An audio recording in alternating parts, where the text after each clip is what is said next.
Bismillahirrahmanirrahim. Assalamualaikum warahmatullahi wabarakatuh.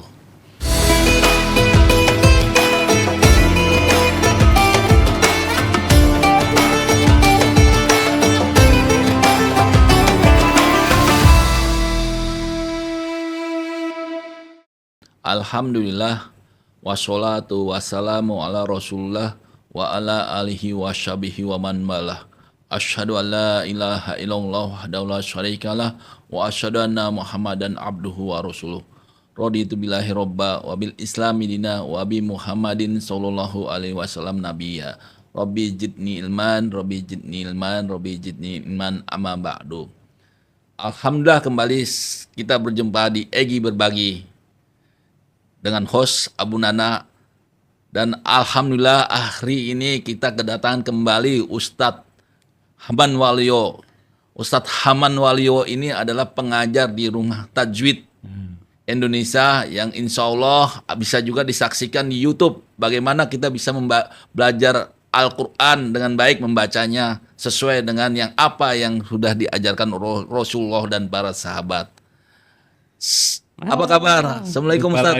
Assalamualaikum wabarakatuh. Pak Bunan, alhamdulillah ketemu lagi. Alhamdulillah Ustaz. Terima kasih kembali waktunya Ustaz. Iya, terima kasih. Mudah-mudahan Ustaz diberikan pahala yang berlimpah dari Allah atas. Menarik juga ya kita bahas ya. Iya. Bahas terakhir apa tuh fikih media Ustaz. Fikih media ya. Mudah-mudahan kita dengan kemarin ada bahasan fikih media, kita udah paham bahwa Islam itu ternyata udah membentengi kita dengan kemajuan apapun yang akan terjadi di dunia ini ya Ustaz ya. Iya, jadi jangan terlalu antipati dengan media gitu ya. Betul Ustaz. Jangan terlalu juga sembarangan. Ya, betul kan? Ustaz. Ternyata ada hukumnya ya, bisa wajib, bisa jadi sunnah, bisa jadi makruh, makruh atau makruh atau haram. Nah, itu. Kita bahas ya. Ya, benar. Tadi kita bahas apa nih? Insya Allah Ustaz, kembali mungkin ada hubungannya juga dengan media sosial ini. Ya.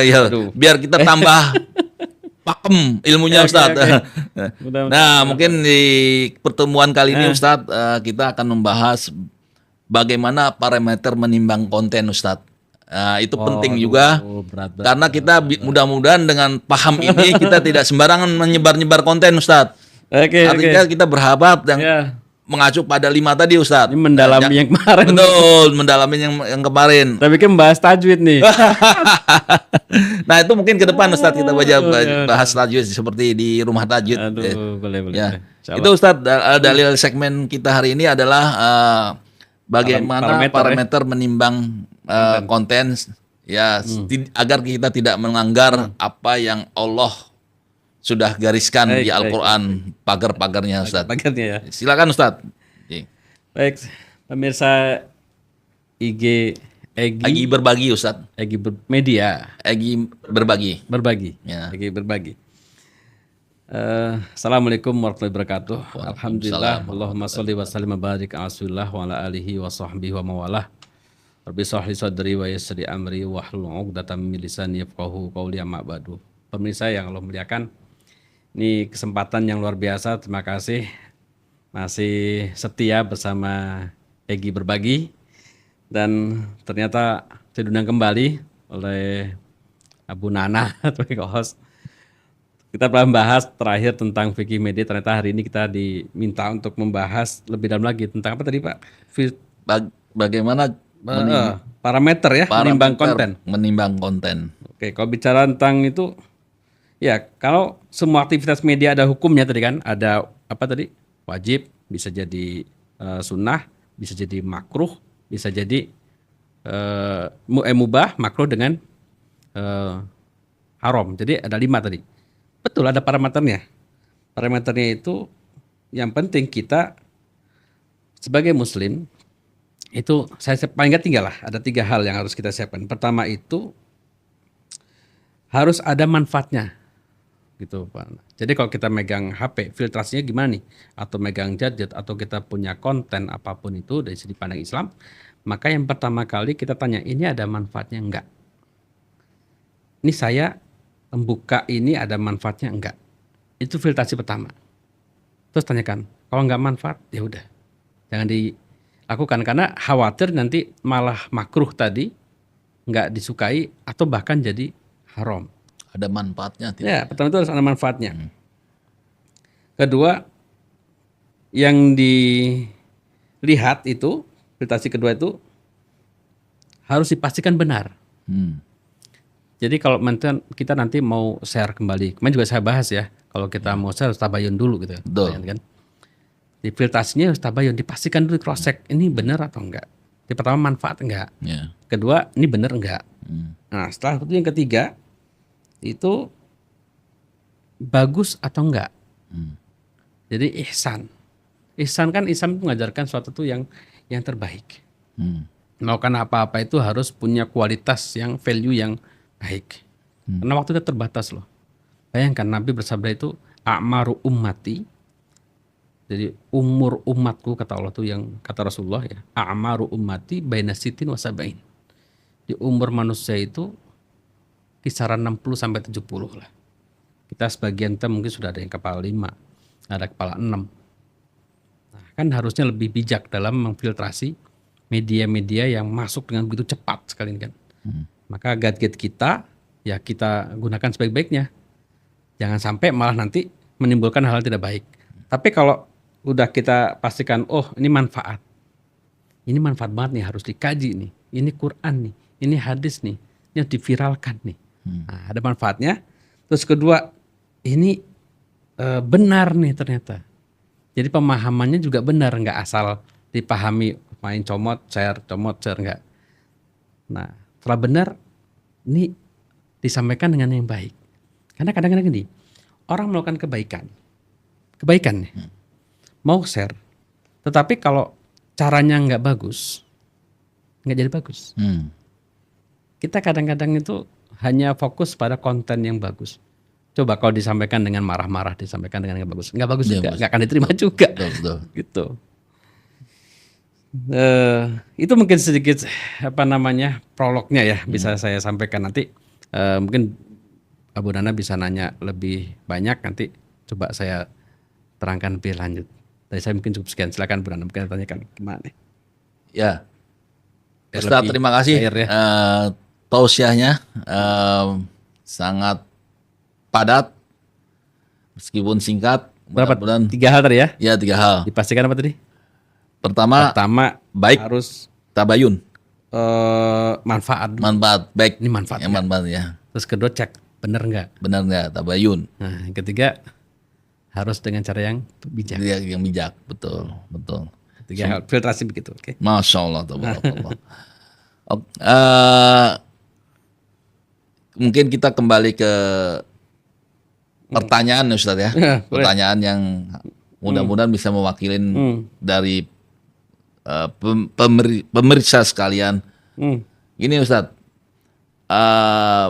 banyak kutipan ayat atau hadis yang dipotong. Ya betul. Atau out of context ya Ustaz ya. Betul. Bagaimana cara orang awam mengenali konten agama yang potong kompas seperti itu Ustaz? Nah, artinya framing itu. Ya, diambil yang baik-baiknya aja, padahal itu ada sambungannya Ustaz. Nah, jadi kalau orang awam kan, wah ini akhirnya bisa jadi dalil. Kan di Al-Quran sebut ini, jadi ribut gitu Ustaz. Pas dia tabayun, nih ayatnya ini nih, dalilnya ini nih. Ya betul Ustaz. Nah, itu bagaimana kita menyiasatinya Ustaz ya? Baik. Pertama, Pak Munana, bisa semuanya, ketika kita mau bicara akhirat ya, bicara tentang agama, itu memang berat banget. Sekali kita salah dalam mensikapinya, salah paham, kemudian langsung share atau kita sampaikan yang salah, bahaya sekali. Kabura maqtan indallahi an taqulu ma la taf'alun. Itu surah As-Saff. Di kabura maqtan indallahi an taqulu ma la taf'alun. Besar sekali murka Allah itu kalau ada orang tuh ngomong apa yang nggak dia lakukan. Itu baru dia. Iya. Dia ngomong nih. Apalagi dia ngomong salah ternyata. Main kopas. Misalnya ayatnya lengkapnya apa gitu dipotong separuh. Yeah. Ada yang unik nih contoh. Nanti dicek di Quran tuh.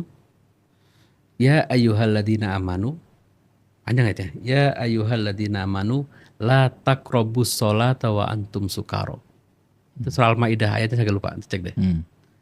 Ya ayyuhalladzina amanu, hai orang-orang yang beriman, la taqrabus sholah. Janganlah kalian itu mendekati sholat wa antum sukaro, pada kondisi kalian mabok. Ini ayat sebelum ini ya, sebelum ada pengharaman khamar. Gitu. Ayat segitu dipotong nanti.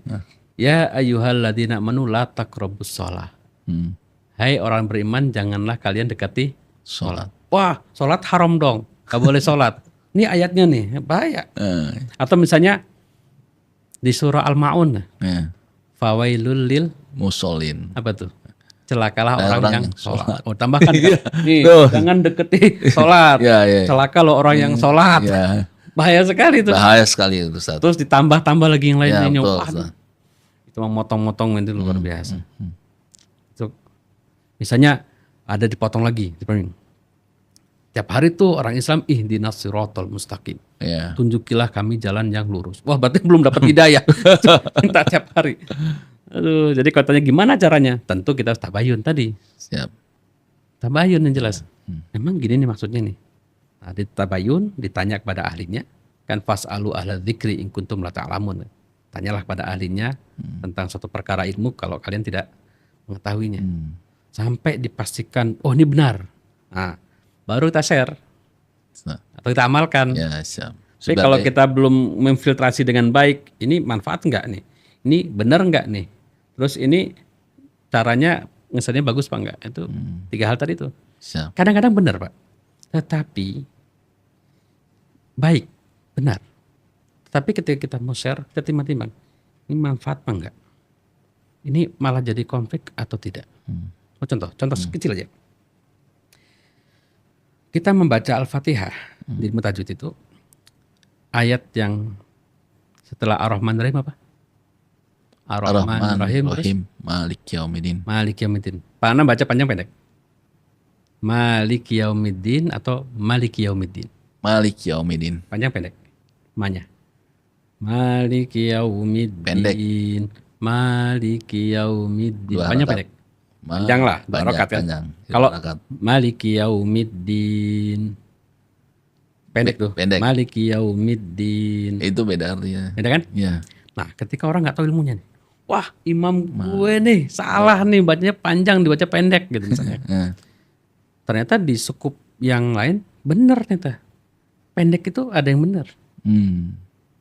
Ada baca riwayat yang mutawatir bacanya pendek. Nah, ketika bacaan pendek benar kan?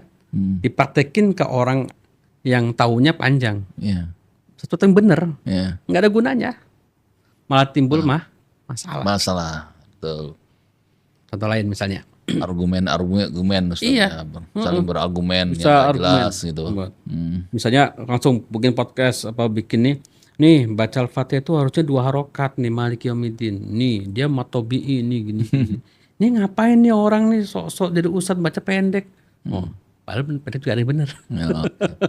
Ya kan dipotong-potong. Tambah lagi tadi fawailul lil musallin, celaka tuh orang yang sholat. Itu bahaya. Jadi tabayun nomor 1 tetap tabayun, dipastikan dulu. Sehingga kita tidak salah dalam filter konten-konten yang nggak jelas. Betul. Gitu. Terima kasih Ustadz jawabannya. Mungkin izin sekali lagi bertanya boleh Ustadz ya? Betul. Gini Ustadz, kita ini kan dengan adanya sosial media ini kan sangat cepat sekali orang melambung bisa. Jadi, nah kita sebagai umat Islam harus berhati-hati terkait dengan perkembangan itu Ustadz ya. Betul. Terutama yang tanda kutip Ustadz ya, yang disebut Ustadz itu bagaimana, terus guru bagaimana. Kadang-kadang ada artis yang mendadak Ustadz gitu Pak, Ustadz ya mendadak guru. Nah dia menyampaikan katakanlah dakwah Islam. Nah itu kita juga bagaimana menyikapinya Ustadz. Memang kita sebagai orang awam Ustadznya bingung. Wah ini jadi Ustadz, apa Ustadz itu sebenarnya ada jenjang pendidikannya kayak orang-orang normal atau setiap orang bisa jadi ustadz. Mentang-mentang dia mungkin banyak followernya atau bagaimana lah. Mungkin gimana Ustadz menyikapi fenomena seperti ini Ustadz? Baik. Silakan Ustadz. Jadi minta semuanya juga Bu Nana sebenarnya gini. Ya. Islam itu Masya Allah ya. Dari lisan Nabi SAW kita kutip satu hadis. Khairukum man ta'allamal Qur'an wa'alamah. Sebaik-baik kalian tuh orang yang belajar Al-Quran dan mengajarkannya. Itu kalimat singkat padat, tapi mana luar biasa. Belajar dan mengamalkan Ustadz ya. Bukan, belajar dan mengajar. Belajar dan mengajar. Nah, ta'allamal Quran itu belajar. Terus man ta'allamal Quran wa'alamah. Orang yang belajar kemudian mengajarkan lagi. Mengajarkannya. Khairukum man ta'allamal Quran wa'alamah. Sebaik-baik kalian orang yang belajar kemudian mengamalkan itu nanti di situ belajar maksudnya. Belajar dan mengajar Al-Quran. Mengajarnya. Jadi selama orang itu belajar, nggak peduli apakah dia punya titel atau tidak punya titel. Karena belajar kan bisa formal, bisa informal, yes. Betul. Selama dia terus belajar, maka dia akan mengupdate ilmunya. Jadi ketika kita tawakuf, kita berhenti pada suatu titik dan merasa kita sudah benar dan merasa sudah hebat, nggak mau belajar lagi, nggak mau nambah ilmu lagi, disitulah awal kebodohan dia. Disitulah awal dia akan bisa menyesatkan orang lain. Sebenarnya saya terus terang nih dari Indonesia sendiri dagdikduk juga nih. Ini yang saya sampaikan nih takut salah dan sebagainya kan. Tapi alhamdulillah saya punya guru. Jadi kalau nanti ada kritik-kritik, saya bisa nanya, guru, kemarin saya ngisi podcast nih, ternyata salah nih gini-gini, ini gimana nih? Saya masih punya sandarannya. Oke. Gimana kalau orang itu ternyata berhenti nggak belajar? Itu bahaya. Khairukum man ta'allamal Qur'an wa 'allamah. Alama yu'alim itu alim, belajar. Ilmu. Ya khairukum man ta'allamal Qur'an wa 'allamah. Sebaik-baik kalian itu orang yang belajar dan mengajarkan. Tolabul ilmu ya Ustaz ya. Ada kan ungkapan kan tolabul ilmi itu faridotun ala kulli Iya. minal mahdi ilal lahdi. Jadi kalau dikaitkan dengan konteks itu, kenapa kok sekarang itu milih mana Ustaznya? Ya kita cek aja yang disampaikan dia itu apa. Kalau dicek verifikasi, ya kan? Oh ternyata benar. Oh ternyata manfaat. Nggak ada salahnya kita juga viralkan lagi, kita share ulang, nggak ada masalah. Kan ada sebuah kata juga, jangan lihat siapa yang menyampaikan, tapi lihat apa yang disampaikan. Ya. Bahkan Imam Syafi'i loh, beliau itu mengatakan apa? Jika ada pendapat yang lebih baik dariku, itu juga madhabku, itu juga pilihanku. Masya Allah. Ya. Sekali berbeliau. Ya. Jadi caranya ya terus belajar. Siapapun dia mau ustadz kayak mau siapapun, kalau dia berhenti belajar, wassalam sudah. Terus belajar sampai mahdi. Minal mahdi ilal lahdi. Dari buayan, mahat itu buayan sampai lahat. Sampai mati. Begitu nanti menjadi khairukum man ta'allamal Qur'an wa 'allamah. Kenapa Quran? Ya induknya ilmu Quran gitu. Orang muter-muter mana-mana juga pasti ke Quran induknya.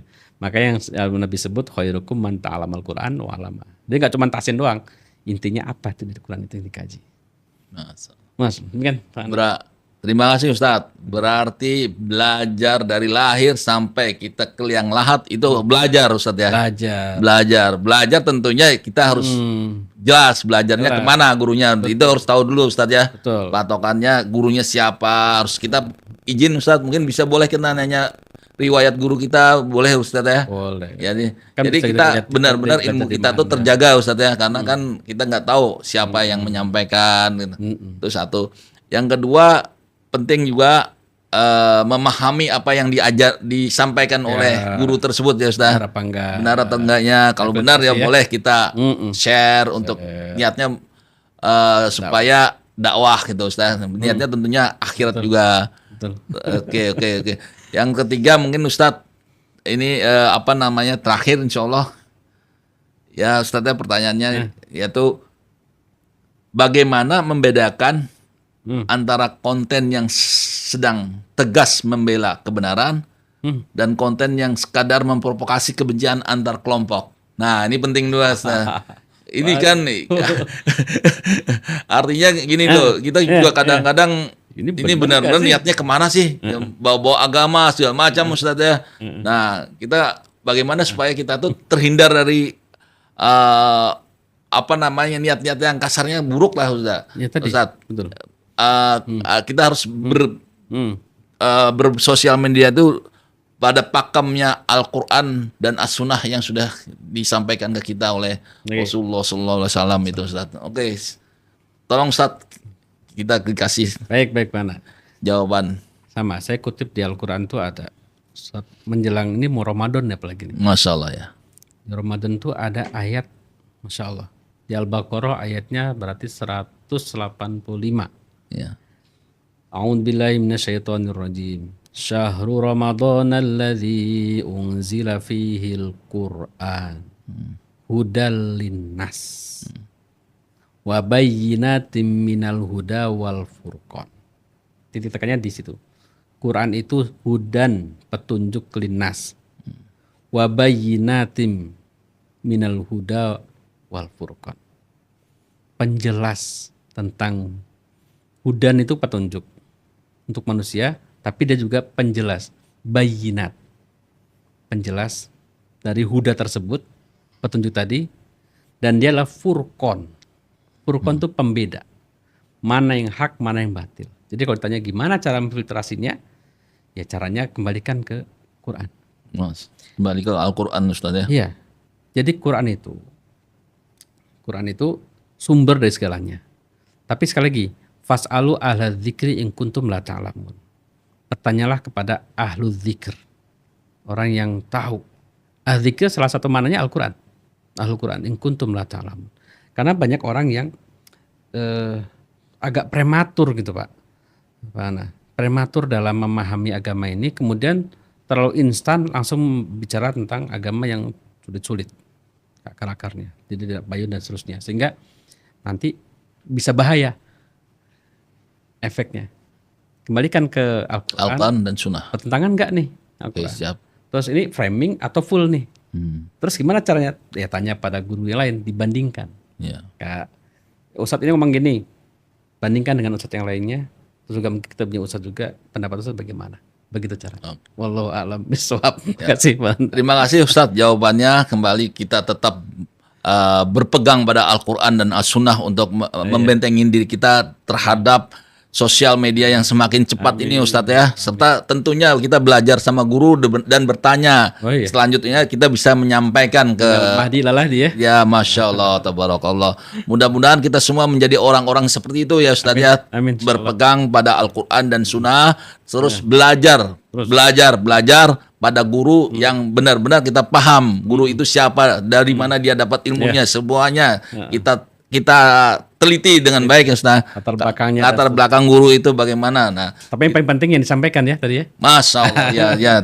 Mungkin dia punya latar belakang yang kita nggak tahu juga. Tapi selama disampaikan oleh guru itu betul, kita ambil. Betul.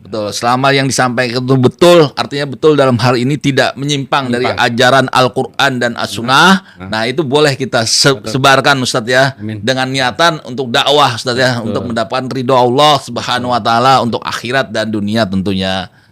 Demikian para pemirsa dari Egy Berbagi, semoga kita semua mendapatkan ilmu tentang Islam dengan benar sesuai dengan Al-Quran dan Sunnah, dan tentunya dalam mendapatkan ilmu itu kita juga harus tahu guru kita bagaimana, latar belakang beliau bagaimana, sehingga kita bisa membedakan mana yang benar-benar berdasarkan Al-Quran dan Sunnah, mana yang tidak.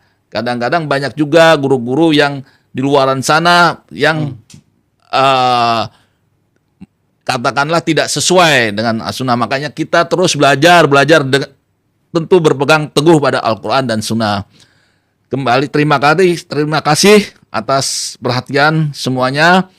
Jangan lupa like, share, and comment untuk Egy Berbagi. Semoga media ini bisa menjadi sarana kita untuk menyampaikan dakwah Islam tentunya kepada seluruh masyarakat. Demikian kita sampaikan. Wassalamualaikum warahmatullahi wabarakatuh. Waalaikumsalam warahmatullahi wabarakatuh.